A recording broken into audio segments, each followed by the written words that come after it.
नमस्कार, मी रुबीना पठाण. तुम्ही पाहताय न्यूज स्टेट महाराष्ट्र. रखडलेल्या मंत्रिमंडळ विस्ताराला घटस्थापनेचा मुहूर्त. घटस्थापनेनंतर मंत्रिमंडळ विस्तार होण्याची शक्यता वर्तवली जाते. अजित पवार गटाला 1 कॅबिनेट पद मिळण्याची शक्यता आहे. अजित पवार गटाला 2 राज्यमंत्रीपद मिळण्याची शक्यता आहे. ही सगळ्यात मोठी बातमी आपण आताच्या क्षणाची पाहतोय. गेल्या अनेक दिवसांपासून रखडलेला मंत्रिमंडळ विस्तार आता होण्याची शक्यता वर्तवली जाते. हा 3रा मंत्रिमंडळ विस्तार होऊ शकतो. अजित पवार गटाला 1 कॅबिनेट पद तर 2 राज्यमंत्रीपद मिळू शकतात. ही सगळ्यात मोठी बातमी आपण पाहतोय. रखडलेल्या मंत्रिमंडळ विस्ताराला घटस्थापनेचा मुहूर्त. घटस्थापनेनंतर मंत्रिमंडळ विस्तार होण्याची शक्यता आता वर्तवली जाते. तर या तरी मंत्रिमंडळात असंतुष्ट आमदारांची नाराजी दूर होणार का हे पाहणं तितकंच महत्त्वाचं असणार आहे. मोठ्या प्रमाणात पालकमंत्री पदांनंतर आमदार जे ते नाराज असल्याचं आपल्याला पाहायला मिळत आहे. त्यातच आता कुठल्या गटाला किती मंत्रिपद मिळणार हे पाहणं तितकंच महत्त्वाचं आहे. रखडलेला मंत्रिमंडळ विस्तार लवकरच होण्याची शक्यता वर्तवली जाते. घटस्थापनेनंतर मंत्रिमंडळ विस्तार होण्याची शक्यता वर्तवली जाते. अजित पवार गटाला 2 राज्यमंत्रीपद आणि 1 कॅबिनेट पद मिळण्याची शक्यता वर्तवली जाते.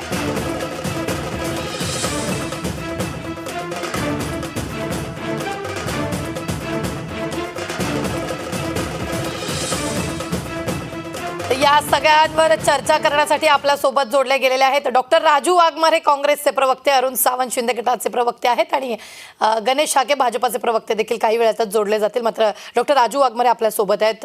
राजूजी, खूप खूप स्वागत आहे आपला न्यूज स्टेट महाराष्ट्रमध्ये. 3रा मंत्रिमंडळ विस्तार जो आहे तो घटस्थापनेनंतर होण्याची शक्यता वर्तवली जाते. काय वाटतंय, असंतुष्ट आमदारांची यावेळी नाराजी दूर होणार का? सगळ्यात पहिलं हे सरकारच असंतुष्टांचं सरकार आहे. त्याच्यामुळे यांची नाराजी दूर कशी होणार? सगळ्यात पहिली गोष्ट अशी आहे की शिंदे गटाला इतकं दाबण्याचा प्रयत्न बीजेपी करतंय आणि राष्ट्रवादीच्या दाढीला हात लावून, पायाला हात लावून लोटांगण घेतंय का तेच कळत नाही. शिंदे गटामुळे फडणवीस आणि भाजप सरकार सत्तेवर आलं आणि त्याच एकनाथ शिंदेंना दाबण्याचा प्रयत्न भाजप करत आहे. आता त्यावेळी शिंदे गटांबरोबर जे आमदार आले किंवा जे बच्चू कडू सारखे अपक्ष आमदार पण आले, त्या लोकांच्या बाबतीत अजूनही निर्णय झालेला नाही. आणि मग अशा वेळी जर तुम्ही राष्ट्रवादीच्या लोकांना जर मंत्रीपद दिली तर नॅचरली शिंदे गटाचे आमदार नाराज होणार आहेत. पण त्याचबरोबर राष्ट्रवादीमध्ये असे मंत्री आहेत किंवा असे आमदार आहेत की ते 2-2, 3-3 वेळा निवडून आलेले आहेत आणि अजितदादा बरोबर आम्ही जातो, त्यांनी त्यांच्याकडून वचन घेतलेलं आहे की आम्हाला तुम्ही मंत्रीपद द्या. आता त्या आमदारांचं काय करणार? कारण त्यांची संख्या ही जास्त आहे अजित पवार गटांमध्ये. त्यांनी सांगितलंय की आम्ही साहेबांना सोडून येतो पण आम्हाला मंत्रीपद द्या. आता याची जी संख्या आहे ती 3 संख्यांनी ती काय मंत्रीपद काय त्यांचं आग शमणार नाहीये. त्याच्यामुळे दोन्ही गट असंतुष्ट आहेत. बीजेपी मधले आमदार जे स्वतःचे आहेत ते असंतुष्ट आहेत. आता आशिष शेलार सारखा एवढा सिनियर नेता बीजेपीचा, त्याला त्यांनी मंत्रीपद दिलेलं नाही. प्रवीण दरेकरांसारखा त्यांचा एक जुजान नेता आहे, त्याला त्यांनी मंत्रीपद दिलं नाही, जे विधान परिषदेत विरोधी पक्ष नेते होते. प्रसाद लाड सारखा मुंबईतला एक त्यांचा तरुण नेता आहे की त्याला मंत्रीपद नाहीये. त्याच्यामुळे बीजेपी मध्ये पण असंतुष्ट खूप भरलेला आहे. आणि याच परिस्थितीमध्ये या तिन्ही गटामध्ये जर असंतुष्ट असेल तर मग मंत्रिमंडळाचा विस्तार करून आपण कोणाला संतुष्ट करतोय हे कदाचित फडणवीसांनी महाराष्ट्राला सांगणं गरजेचं आहे. कारण ते संतुष्टच करू शकत नाही. मी जे विश्लेषण केलं याच्यामधला एकही मुद्दा ना शिंदे गटाचा प्रवक्ता खोडू शकतो, ना भाजपचा प्रवक्ता खोडू शकतो, ना त्यांचे नेते खोडू शकतात. कारण ती वस्तुस्थिती सगळ्यांसमोर आहे. मग अशा परिस्थितीमध्ये मंत्रिमंडळ विस्तार करून संतुष्ट करणार कोणाला, हा खरा प्रश्न आहे. आणि अजिबात कोणीही संतुष्ट होणार नाहीये. हे असंच असंतुष्टांचं सरकार चालू राहणार आहे. दुर्दैवाने शिंदे गटाला दाबण्याचा जो प्रयत्न होतोय कदाचित त्याच्यातून बंडखोरी होण्याची शक्यता जास्त दिसून येते. आणि तीच परिस्थिती राष्ट्रवादीच्या गटामध्ये आहे. कारण त्या आमदारांना जर मंत्रिपद दिलं नाही तर ते परत जाण्याची शक्यता आहे. या दोन्ही शक्यता विचारात घेता आणि भाजपचे जे ओरिजिनल आमदार आहेत ते जे असंतुष्ट आहेत त्यांची शक्यता लक्षात घेता हा मंत्रिमंडळ विस्तार जो आहे तो फुसका मार ठरणार आहे. त्याचा फायदा ना महाराष्ट्राच्या जनतेला होणार आहे ना महाराष्ट्राला होणार आहे. हा फायदा फक्त ज्यांना मंत्रिपद मिळेल हा त्याच 3 किंवा 4 लोकांना मिळणार आहे. त्याच्यामध्ये महाराष्ट्राचं अजिबात भलं होणार नाही. कारण आता जे मंत्री आहेत ते पण काम करत नाही आहेत.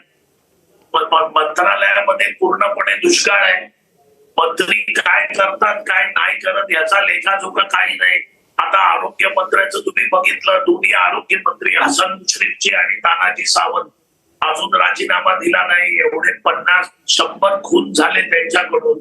100 खून करूनही अजिबात त्यांचा राजीनामा नाहीये. त्याच्यामुळे हे जे सरकार आहे हे अगदी असंवेदनशील, अगदी निरूप, म्हणजे त्याला काय म्हणतात, त्याचा फायदाच नाही या सरकारचा. त्याच्यामुळे यांनी मंत्रिमंडळाचा विस्तार केला काय किंवा न केला काय महाराष्ट्राच्या जनतेला काही फरक पडत नाही. जनता कंटाळलेली आहे. जनता वाढ बघते. 2024च्या निवडणुका कधी येत आहेत आणि या सगळ्या लोकांना आपण घरी कसं बसवतोय याची वाट ही महाराष्ट्रातली जनता बघते. बरं गणेश फाकेजी भाजपचे प्रवक्ते देखील आपल्या सोबत जोडले गेले. अरुण सावंत शिंदे गटाचे प्रवक्ते देखील आपल्या बरोबर जोडले गेलेले. तर गणेशजी मी तुमच्याकडे येते. गणेशजी, राजूजींचं बोलणं तुम्ही ऐकलेलं असेल की मंत्रिमंडळ विस्तार केला काय आणि नाही केला काय, तो बरोबरच आहे. आणि सगळ्यात महत्त्वाचं म्हणजे हा मंत्रिमंडळ विस्तार, मला तुम्हाला असं विचारायचं आहे की स्वतःच्या पक्षाची, आता जे पक्षात जे नाराज नेते आहेत त्यांची नाराजी दूर करणार की इतर पक्षांना खुश करणार, नेमकं करणार काय? बघा, सरकार ज्या पद्धतीनं सध्या 30 म्हणजे मंत्री, मुख्यमंत्री, उपमुख्यमंत्र्यांसह 30 मंत्री आहेत. यापूर्वीचं महाविकास आघाडीचं सरकार 33 महिने महाराष्ट्रात होतं. तुम्ही प्रश्न कुठचा विचारलाय, उत्तर कुठचं देताय? सुरुवात करू द्या राजूजी, सुरुवात होऊ देत मग बोलते. वाघमारे तुम्ही बोललात ना, तुम्ही बोलत असताना बोला गणेशजी, बोला मुद्द्यावर. तर 33 महिने या महाविकास आघाडीचं इथं सरकार महाराष्ट्रात होतं. एक तरी निर्णय असा त्यांनी आपल्या वाघमारेंनी सांगावा की त्या सरकारने घेतला.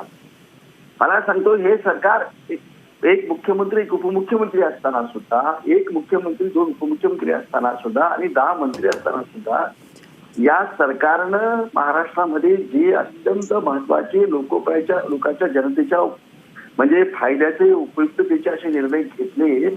हे निर्णय घेणारं सरकार आहे. आणि म्हणून म्हटलं की आज 30 मंत्री आहेत. मला मंत्री ते जे म्हणतात की मंत्रिमंडळाचा विस्तार, मंत्रिमंडळ विस्तार जे सरकार करेल, मंत्रिमंडळाचा विस्तार करणं, कोणाला मंत्रिमंडळात घेणं, किती मंत्री असणं त्या संख्येप्रमाणे हे मुख्यमंत्र्याचा अधिकार आहे. पण ज्या पद्धतीनं वाघमारे सांगतायत की ह्या सरकारमध्ये मंत्री असलं काय नसलं काय करतायत वगैरे वगैरे, ही तुझी भाषा जी आहे ना, तर मला असं म्हणायचं की 33 महिन्यामध्ये महाविकास आघाडीच्या सरकारनं या महाराष्ट्रामध्ये एक निर्णय असा चांगला घेतलेला आहे. उद्या खोटी आश्वासनं दिली, एकही निर्णय पूर्ण त्यांनी कोविडच्या काळामध्ये इतक्या मोठ्या प्रमाणात. गणेशजी, मंत्रिमंडळ विस्तारात आता नेमकं काय करणार आहात? नाही, मंत्रिमंडळ विस्तारामध्ये आता मंत्रिमंडळाचा निश्चितपणे विस्तार मुख्यमंत्री करतील आणि त्या पद्धतीप्रमाणे नेहमी सर्व आपल्या भागाला, सर्व वेगवेगळ्या समाजाला प्रतिनिधित्व देण्याच्या दृष्टिकोनातून सगळ्या पद्धतीने मुख्यमंत्री ठरवतील. आज जे 30 मंत्री आहेत ते मंत्री इतक्या चांगल्या पद्धतीने प्रभावी असं काम महाराष्ट्रामध्ये करत आहेत आणि अत्यंत हे सरकार महत्वाच्या स्वरूपाचे निर्णय घेत आहे. या सरकारचे केवळ नुसतं 40 लोकांचं मंत्रिमंडळ असले 33 महिन्यामध्ये एकही काही निर्णय घेतला नाही. आपल्या म्हणजे त्याला निष्क्रिय अशा स्वरूपाच्या सरकारला आपल्याला काय करायचं मला सांगा. आमचं सरकार हे अत्यंत सक्रिय आहे, संवेदनशील आहे, महाराष्ट्रामधल्या अत्यंत चांगल्या गोष्टीचे निर्णय घेतलेले आहे आणि यापुढे सुद्धा हे पुण्याचं पालकमंत्रीपद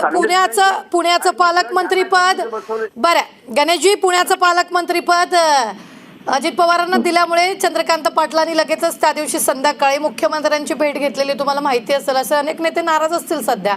त्यांची नाराजी या मंत्रिमंडळात कशी दूर करणार आहे?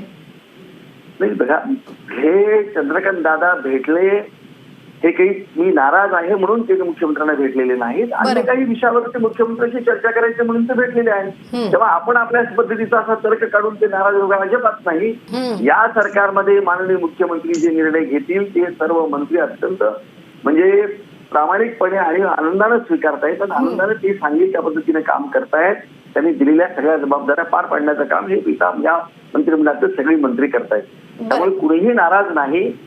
उगीच आपलं म्हणजे वाघमारेंना आता दुसरा काही विषय नाही आहे. आणि तिसरी गोष्ट अशी आहे की सरकार ज्या पद्धतीनं ज्या वेगानं ज्या गतीने काम करत आहे ती गती पाहता त्यांना आपलं वाघमारेंनाच भीती वाटते. आणि म्हणून काहीतरी आता म्हणजे मंत्रिमंडळ हे किती स्त्रिय आहे किती चांगलं मंत्रिमंडळ आहे हे लोकांना कळायला लागलं ना.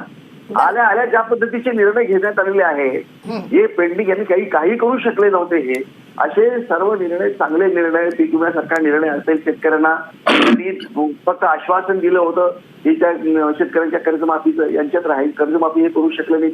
त्या काळात राहिलेली सगळी कर्जमाफी या सरकारने दिली. नवीन परत शेतकऱ्यांच्यासाठीची केंद्राप्रमाणे 6,000 रुपयाची योजना केली. 1 रुपया पीक योजना सुरू केली.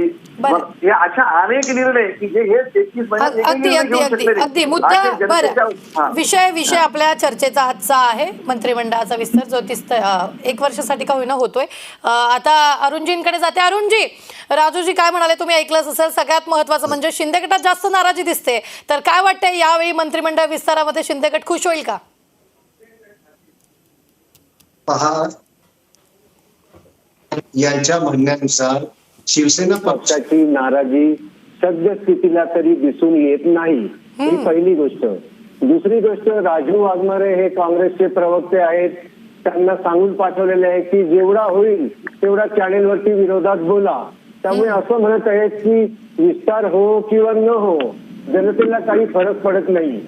तर जनता जनतेचं बघून घेते. राजू वाघमारे यांनी जनतेची काळजी जेव्हा करायची होती तेव्हा केली नाही म्हणून त्यांच्या हातातली सत्ता गेली. आणि आजच्या या घडीला भारतीय जनता पार्टी, शिवसेना आणि राष्ट्रवादी काँग्रेस, अजित पवार गट हे अतिशय उत्तमरित्या या राज्य सरकार या राज्याच्या जनतेला उत्तम प्रकारची सेवा देण्याचं काम करत आहेत. आणि आता जो एक तिसरा विस्तार बाकी होता तो येणाऱ्या काही दिवसातच झालेला दिसेल. त्यामुळे कदाचित काँग्रेसच्या आणि उरल्या सुरल्या शिवसेनेच्या आणि उरल्या सुरल्या राष्ट्रवादी काँग्रेसच्या पोटात सूर उठलेला दिसत आहे. त्यांनी सर्वांनी मिळून राजू वाघमारे याला पुढे केलेलं आहे की बाबा जा, की त्याने आपली उरली सुरली इज्जत करी, कदाचित काही वाचवता येत असेल तर ती वाचव. त्याचा हा केविलवाना प्रयत्न आहे. जर जनतेचंच जर सांगायचं झालं तर आदरणीय मुख्यमंत्री एकनाथराव शिंदेजी यांच्यावरती या राज्याची गोरगरीब जनता अतिशय खुश आहे. पण अरुणजी हे तुम्ही मान्य करताय की नाही की पालकमंत्री पदाचा वाद अजून निस्तारलेला नाहीये? पालकमंत्री पद किती आमदारांना मिळालेली नाहीये त्यामुळे नाराजी आहे. पालकमंत्री पदाचा कोणताही वाद सद्यस्थितीला उरलेला नाहीये. हा वाद फक्त विरोधक उकरण्याचा प्रयत्न करीत आहेत. कारण त्यांच्याकडे आता असं काही सांगण्यासारखं करण्यासारखं उरलेलंच नाहीये. तर आता करायचंय काय? सद्यस्थितीला बोलायचं तर कोणत्या विषयावर बोलायचं? तर आता सध्याचा जागता विषय म्हणजे पालकमंत्री पदाचा आहे. चला त्या विषयावरून जर काही यांच्यामध्ये आपापसात लावालावी करता येत असेल तर ती करूया. यांच्यामध्ये जर काही फूड पाडता येत असेल तर ती पाडूया.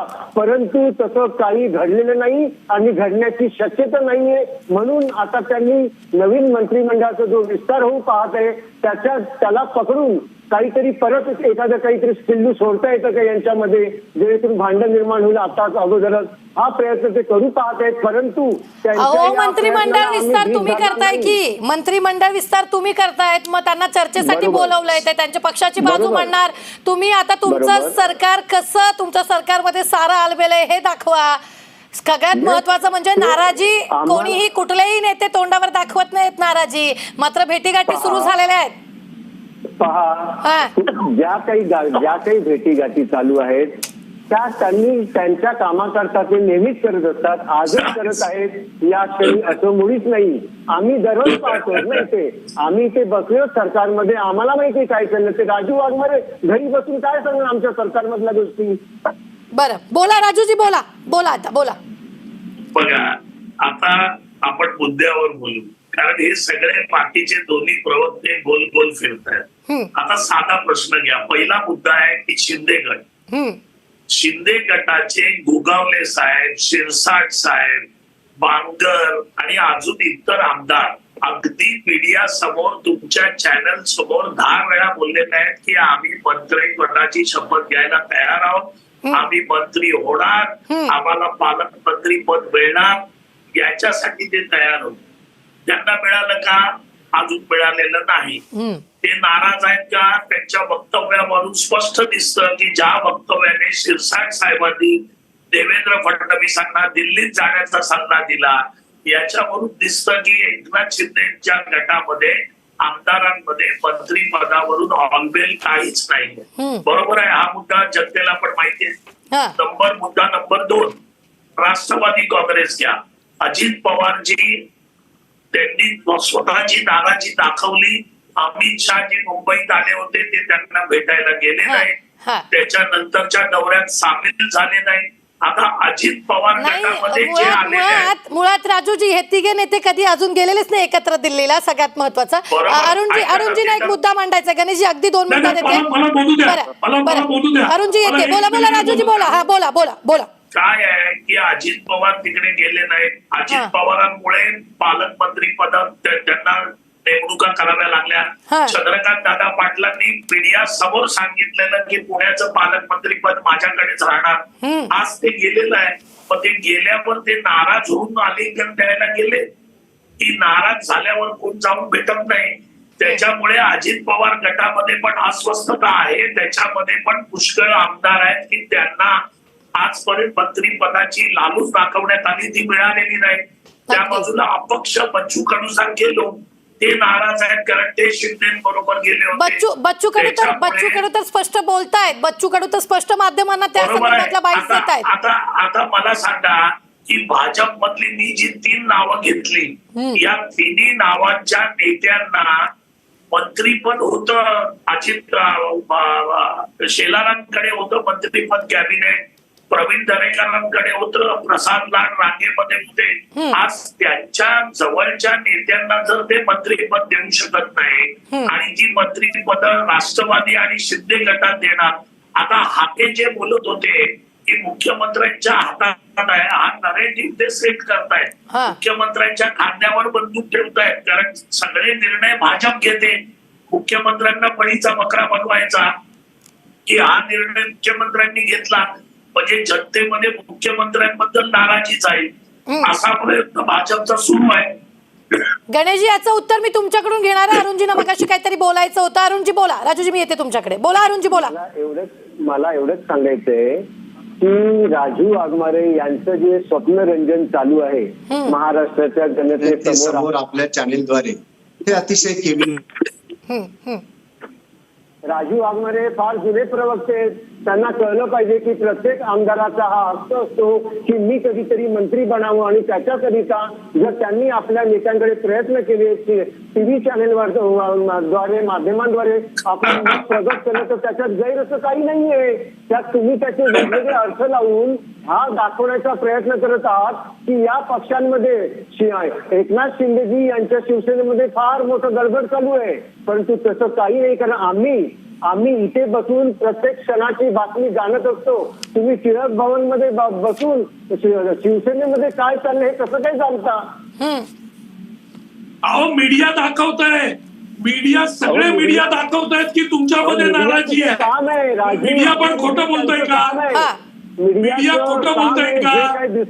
नाही अरुणजी एक महत्वाचा मुद्दा या सगळ्यामध्ये बच्चू कडूंची नाराजी वारंवार दिसते. बच्चू कडूंची आणि इतर नेत्यांची नाराजी वारंवार दिसते मीडियाच्या बाईट्स मधून. गणेशजी बोला. बघा, एखाद्या व्यक्तीबद्दल किंवा एखाद्या आमदारांबद्दल आपण मला असं वाटतं की ते नाराज आहेत, कोणा त्यांना मंत्री व्हायचं आहे. प्रश्न असा आहे की आता ज्या पद्धतीनं म्हणजे वाघमारे बोलतायत की अरे बाबा आमदार आहेत ते, आमच्या सहयोगी आमचे पक्षामध्ये आमच्या सामील आहेत ते. गणेशजी माझा एक तेव्हा गणेशजी माझा एक सगळ्यात मोठा मुद्दा असा की ते आमदार आहेत, त्यांनी त्यांचा पक्ष सोडून बंडखोरी करून ते एका वेगवेगळ्या गटाने आलेले तुमच्याकडे. मग त्यांना खुश करणं आता नेमकं कसं होणार या मंत्रिमंडळात? कारण 2 झालेले आहेत, तिसऱ्या मंत्रिमंडळात कसं बॅलन्स करणार आहे? नाही, तुम्हाला पुन्हा सांगतो की हे सरकार अत्यंत सर्वसमावेशक, सर्व मित्रपक्षांना घेऊन अत्यंत विभागाला प्रतिनिधित्व देऊन. वाघमारे राजूजी एक मिनिट, राजूजी त्यांचं उद्या मी येते तुमच्याकडे. हा बोला गणेशजी. माझं की आणि बघा, एखाद्या आमदारांनी आपल्याला मंत्री व्हावं असं वाटणं त्यात गैर असं कुठल्याही पद्धतीचं नाही, त्यांनी व्यक्त केली. आणि प्रश्न असा आहे की या संदर्भामध्ये मुख्यमंत्री जेव्हा मंत्रिमंडळाचा विस्तार करतात किंवा मंत्री यांची ऐकत, तेव्हा ते सगळ्या गोष्टीचा विचार करून घेत असतात. विभाग आहे, सर्व समाजाला प्रतिनिधित्व द्यायचं असतं, वेगवेगळ्या पद्धतीला त्याच्यामध्ये सहभागी करून घ्यायचं असतं. आणि हे करत असताना सगळ्यांना न्याय देण्याची भूमिका घेऊन मुख्यमंत्री आपलं मंत्रिमंडळाचा विस्तार करत असतात. तेव्हा या सगळ्या लोकांना विस्तारामध्ये निश्चितपणे त्या न्याय मिळेल आणि त्या पद्धतीचाच विस्तार होईल. त्यामुळे उगीच आपल्या मनातले मांडे खात आमच्या वाघमारे साहेबांनी असंतोष आहे, असं होईल तसं होईल, लोक घरी बसवतील. तुम्हाला बसवलंय ना लोकांनी घरी, आता बसा ना शांतपणे, मला सांगा. त्यामुळं हे सरकार उत्तम पद्धतीनं मंत्रिमंडळाचा विस्तार करेल आणि उत्तम पद्धतीने कारभार सुद्धा करेल, आपला कार्यकाळ व्यवस्थितपणे पूर्ण करेल आणि पुन्हा 2024 साली हेच सरकार महाराष्ट्राच्या सत्तेत येईल, याच्याबद्दल आम्हाला मनात आमच्या किंचितही अशा बरं राजूजी बोला. शंका नाही. एक गोष्ट लक्षात घ्या की भाजप मधले आदरणीय आशिष शेलार जी कॅबिनेट मंत्री होते, मागच्या वेळी पण त्यांना मंत्री करणार होतं, त्यांना मंत्री केलेलं नाही. तुम्हाला वाटतंय का की आशिष शेलारजी अगदी खुश आहेत? अगदी खुश आहेत. तुम्ही मला सांगा की प्रवीण दरेकरजी विधान परिषदेचे नेते होते. आता अशा माणसाला जर तुम्ही मंत्रीपद दिलं नाही तर ते नाराज नसणार का?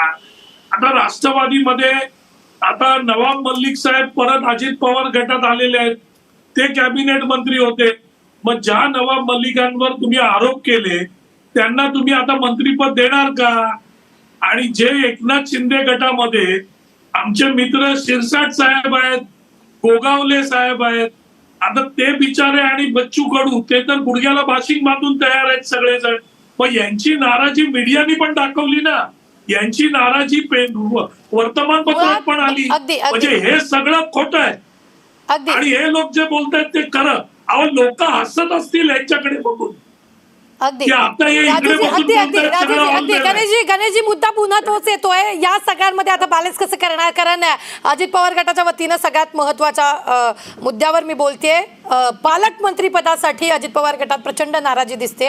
आणि दुसरी गोष्ट, मंत्रिमंडळ विस्तार जेव्हा शिंदे गटाचा आणि भाजपाचा झालेला होता तेव्हा अनेक मंत्री म्हणजे आमदार जे ते नाराज झालेले होते आणि त्याच्यामुळेच हा आता तिसरा मंत्रिमंडळ विस्तार. त्यात कसं तुम्ही बॅलन्स करणार आहात? काय नेमकं करणार आहात? हाच प्रश्न आहे. मी तुम्हाला म्हणजे याचं उत्तरच देऊ शकत नाही.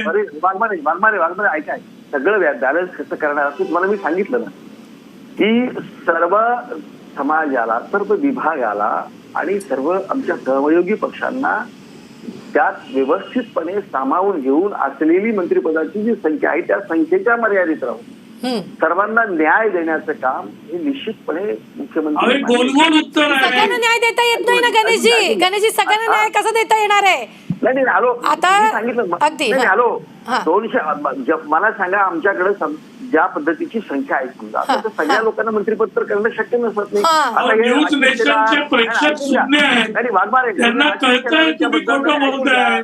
वाघमारे जरा बोलू देत जाओ. राजूजी त्यांना बोलू देत, येते तुमच्याकडे घेते. राजूजी बोला. गणेशजी बोला. आमच्या पक्षाचे आमदार आहेत, ते पक्ष ठरवत असतं की कोणाला मंत्री करायचं, कोणाला पक्ष संघटनेमध्ये काम करायला लावायचं. तेव्हा माझं असं म्हणणं आहे की नाही ऐकून या, मला सांगा पार्टीला कुठल्या व्यक्तीचं महत्व कुठं संघटनेत आहे का मंत्री सरकारमध्ये आहे हे सरकारचं पक्ष सदस्य ना तुम्ही ठरवण्याची आवश्यकता नाही. आणि ते नाराज आहे तुम्ही तुमच्या मनानं कसं काय सांगता ते अजिबात बरं त्यांचं सोडा. बरं गणेशजी त्यांचा मुद्दा सोडूया आपण. तुमच्या पोटात दुखायला लागले वाट लागेल सरकारमध्ये पाठवलेल्या संघटनेमध्ये असं होत नाही तुमच्या मनाप्रमाणे ठरत. बरं गणेशजी अगदी ऐका, अजित पवार गटाला वेगळं ठेवूया, शिंदे गटालाही वेगळं ठेवूया. आता भाजपा पक्षांतर्गत नाराजी कशी दूर करणार आहे? आमच्या पक्षामध्ये कोणीही अशा पद्धतीने नाराज नाही. ऐकून घ्या, नाराज नाही.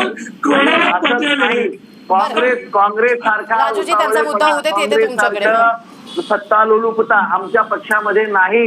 आमच्या पक्षामध्ये सत्तेसाठी सगळे लोक आमचे काम करतात असं नाही. ते काँग्रेसमध्ये हे करतात म्हणून त्यांना वाघमारेंना वाटतं की याच्यावरती अन्याय झाला. आमचा कोणीही कार्यकर्ता नेता आमदार अशा पद्धतीची भावना व्यक्त करत नाही. जो पक्ष आपल्याला सांगेल ते शिरसावंद्य तुमचा जन्म सत्तेसाठी झालाय, आमचा नाही. आम्ही अनेक वर्ष आतापर्यंत काय आमची सत्ता होती का पण अत्यंत समर्पण भावनेला अनेक लोक त्यांचा जन्म सत्तेसाठी झालेला असेल तरी ते सत्तेत नाही येत आता. गणेशजी त्यांचा जन्म सत्तेसाठी झालेला असेल ते सत्तेत नाही येत आता. 2 गट घेऊन तुम्ही सत्तेत आहात.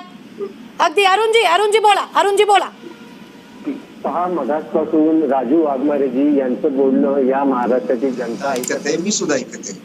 आपण जास्त चिंता करू नये. आमच्याकडे अजूनही 14 म्हणजे 3 कॅबिनेट मंत्रीपद आणि 11 राज्यमंत्रीपद आहेत. ती कशी वाटून घ्यायची हे आमचं ठरलेलं आहे. परंतु आपण ज्याप्रमाणे चॅनेलवरती येऊन चेष्टा करत आहात, तिल्लरपणा करत आहात, हा योग्य नव्हे.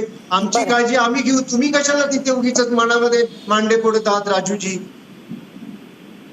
बोला. राजूजी बोला. काय आहे बघा, पहिली गोष्ट की यांनी मंत्रिमंडळाचा विस्तार करू द्या किंवा नको करू द्या, आमचा काय फायदा तोटा काही नाही ना. महाराष्ट्राच्या जनतेचा काय फायदा तोटा आहे? आता एवढे मंत्री आहेत त्याच्यामध्ये महाराष्ट्राचे हाल हे होत आहेत. 100 मुलं दगावत आहेत, शेतकऱ्यांना पैसे नाही आहेत, महिला सुरक्षित नाही आहेत, हे पूर्णपणे आपण खोटं बोलत आहात. राजू वाघमारे प्रवक्त्यांनी चॅनेलवर येऊन खोटं बोललं पाहिजे असा नियम नाहीये. आपण सत्य परिस्थिती सुद्धा सांगावी. राज्याच्या मुख्यमंत्र्यांनी आणि उपमुख्यमंत्र्यांनी मिळून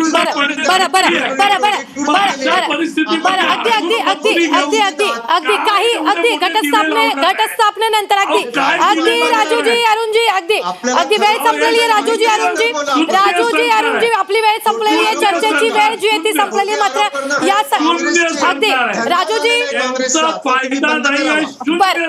बर राजूजी अरुणजी आपली वेळ जी आहे ती संपलेली. खूप खूप धन्यवाद. गणेशजी हाके भाजपचे प्रवक्ते आपल्या बरोबर जोडले गेलेले होते. डॉक्टर राजू वाघमारे काँग्रेसचे प्रवक्ते आपल्या बरोबर होते. अरुण सावंत शिंदे गटाचे प्रवक्ते आपल्या बरोबर होते. एकूणच जर आपण पाहिलं तर घटस्थापनेनंतर मंत्रिमंडळाचा विस्तार जो आहे तो होण्याची शक्यता आता वर्तवली जाते. त्यामुळेच आता असंतुष्ट आमदारांची नाराजी या मंत्रिमंडळ विस्तारात तरी दूर होणार का हे पाहणं तितकंच महत्त्वाचं आहे. वेळ झालेली आहे इथंच थांबण्याची. नमस्कार.